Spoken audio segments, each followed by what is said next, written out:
What is up, YouTube fam? Robbie C here, and today we're back with the final Buzzz Battle of the year. It's Christmas time, and we finally landed on the battle of the two giants, the Discraft Buzzz and the Innova Roc3. Which will come out on top? Which will find its way to success? Or does everything fail in comparison to the Hex? Before we dive in, we have to ask the most important question of the day. How you doing today, Jeremy? You having a good one? So catch me if I fall.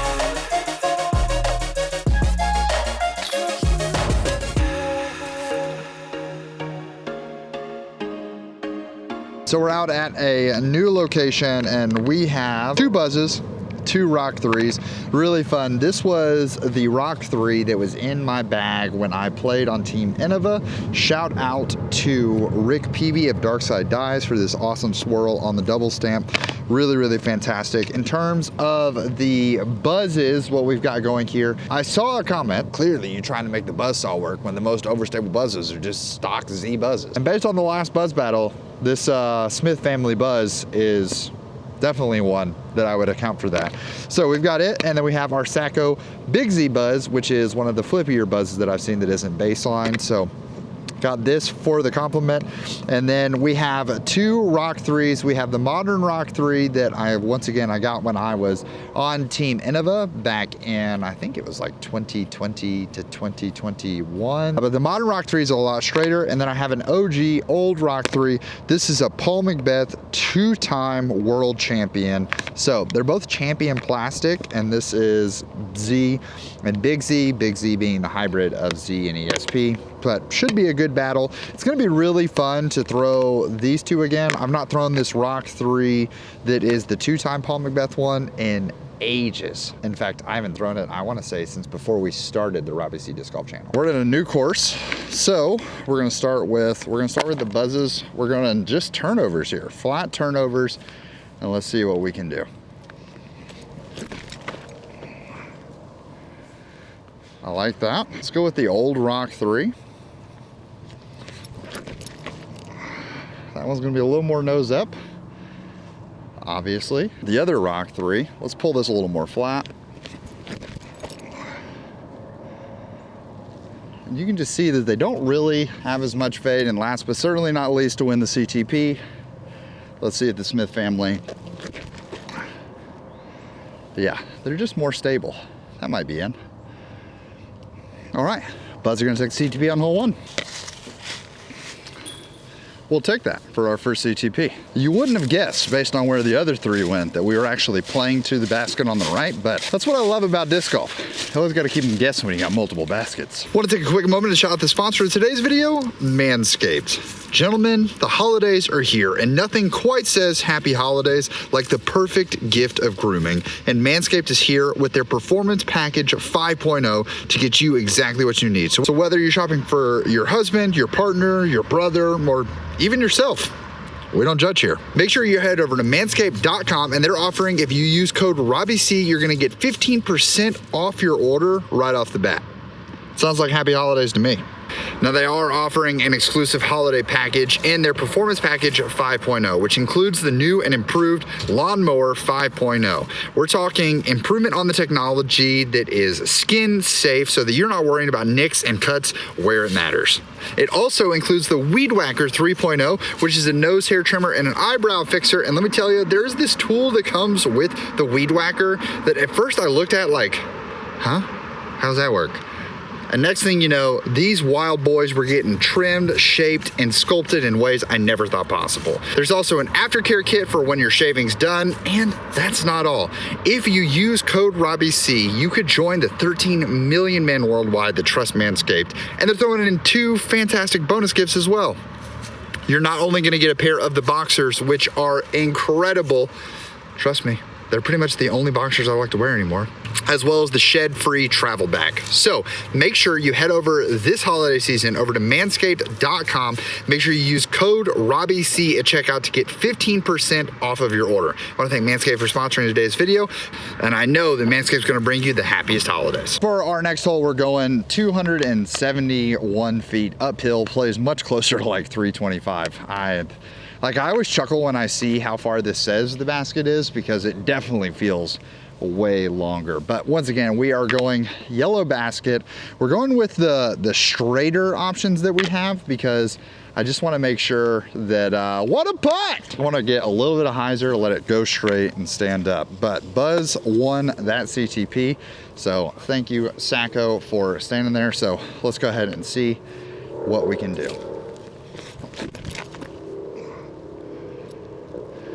Right up the gut. All right, that's definitely beatable. Let's see if the rock can be held onto a little longer. Oh, we got real flirty with that tree.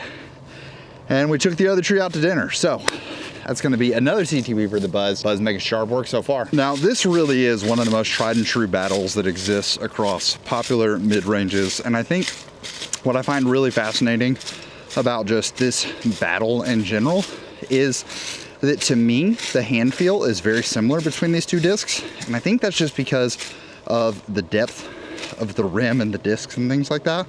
But there is one marked difference between the two. When we put these side by side, that sort of bevel that exists between the Roc3, like it feels like this one's a little more whoop, more curved, whereas this is much more of a progressive, like a casual slope for the shoulder.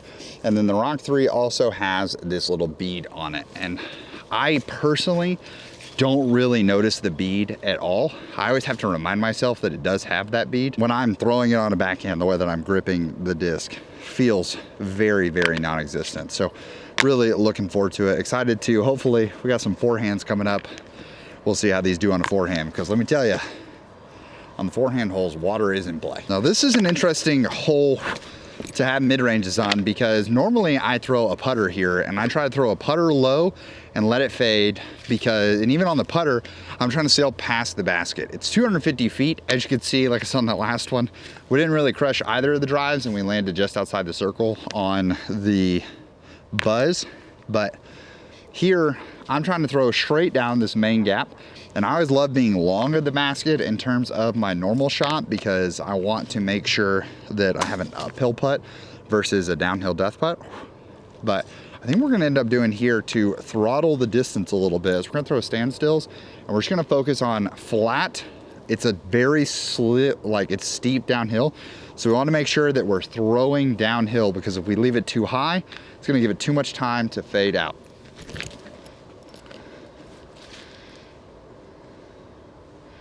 Absolutely perfect. Thanks to the Smith family for parking the basket. Ooh, we hung the Roc3 wider, but we got a much bigger skip because we were on a much more aggressive hyzer angle. Let's go see which one was closer. For any of our throw one more gang, this is a tough one because you're like, I just used two really good shots on the same hole. Because this is 1, 2, 3, 4. We are almost inside bullseye there. And the Buzzz, 1, 2. 6 feet of difference between the two, but both just outside bullseye. I mean, that's a great hole. Who knew? Downhill, 250-foot shot with mid-ranges. We had it dialed. Buzzz is up 3-0, but we've seen crazier comebacks before.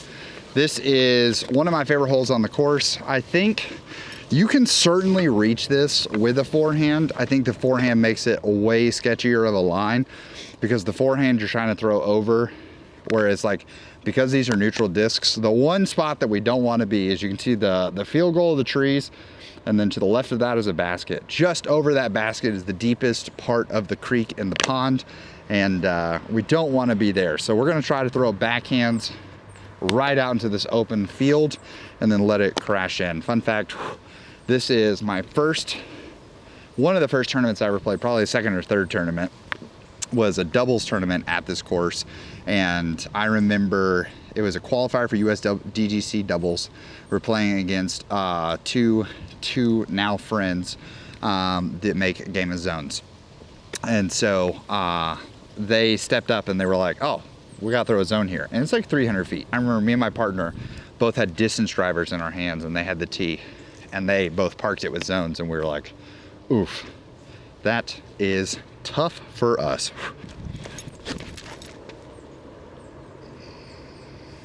left is short. Little nose up into the headwind. That's definitely beatable. This is the chance for the Roc3. That had a lot more zip on it, a lot more pepper, and it looks like, ladies and gentlemen, Roc3 is going to be on the board. Turns out when you throw it nose down instead of nose up into a headwind, just go farther. Based on the orientation of the camera and that I'm standing on the tee pad and you can't see my feet, they'll let you know how uphill this hole is. There is the yellow basket. We've been playing the yellows basically the whole time. The yellow basket is 350 feet away from us, plays much closer to 400. I know for a fact that we can't reach that with these mids. So we're gonna play to the short basket, which comes in significantly shorter and plays so much shorter. But the Roc3 has it. There is the wide open gap to the right that you can sort of fade in, but it gets tough if you don't have a really overstable disc because the hill comes into play so fast. So really the cheeky play is to go right at it between, there's this leaning tree right at it. Always keep in mind when you're throwing these discs, like it would be tempting, like I said, because I want more fade to go with the overstable options on here. But because I'm throwing uphill, the more overstable wants to get to the ground faster. The ground's gonna meet us faster because we're throwing uphill. So we're gonna go with the straighter options. That went really straight. We put some zip on it. Definitely beatable if this fades basically at all.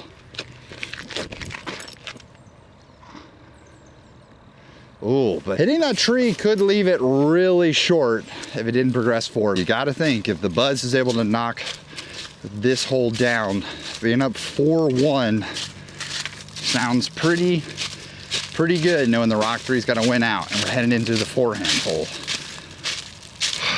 Anything can happen on the forehand hole. So it did catch the edge of that tree and get slammed down here. So we're gonna walk it off. 1, 2, 3, 4, 5, 6, 7, 8, 9, 27 feet. Throwing it back to Bonanza with a point of view disc golf. 1, 2, 3, 4, 5, 6, 7, 8. Ladies and gentlemen, the Roc3 lives. That's 3-2. We got ourselves a ball game. This is when I decided to shoot this video at this course with these discs. This 2-time Roc3, I knew. If the Buzzz doesn't win out, I'm gonna have to throw a forehand on this hole. Here we go, ladies and gentlemen. Forehand Roc3. Goal is to just pop it straight so that it misses long. As you can see, it's on a bit of an island peninsula here.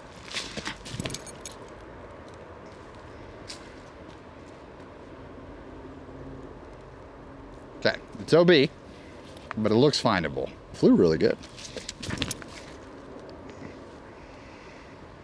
Okay, well, we made the same mistake. Those actually both came out really clean on forehand.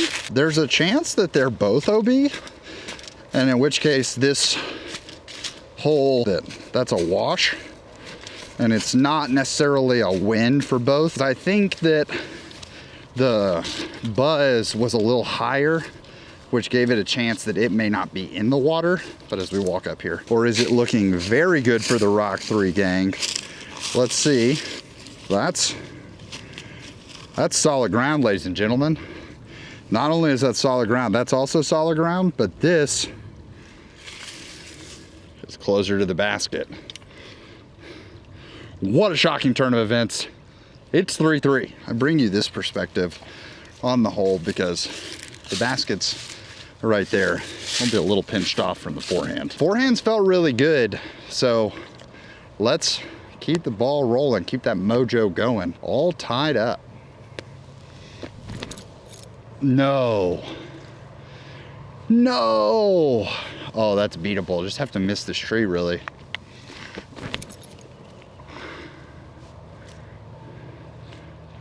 Okay, so we hit the second tree with the Buzzz. I'm gonna be honest, guys. The forehands from the previous hole were significantly better than the forehands on this hole, and there's no danger on this hole. So am I just someone who like is addicted to danger? No, pretty sure the Buzzz is gonna have the point here. Yeah, the Roc is. I'm still walking away from the basket. Buzzz gonna take it. 4-3 thus far. This is the course that often when I'm describing to people how we should have, how Birmingham is just sneaky elevation. This is the course I think of, because holes like this where it's just a casual hole 17, but it's super uphill and this hole plays super long. We're gonna force the turn over here because I think that's our best shot at getting all the way up there. Obviously that brings the OB of the left side into play, but I think that's our best chance.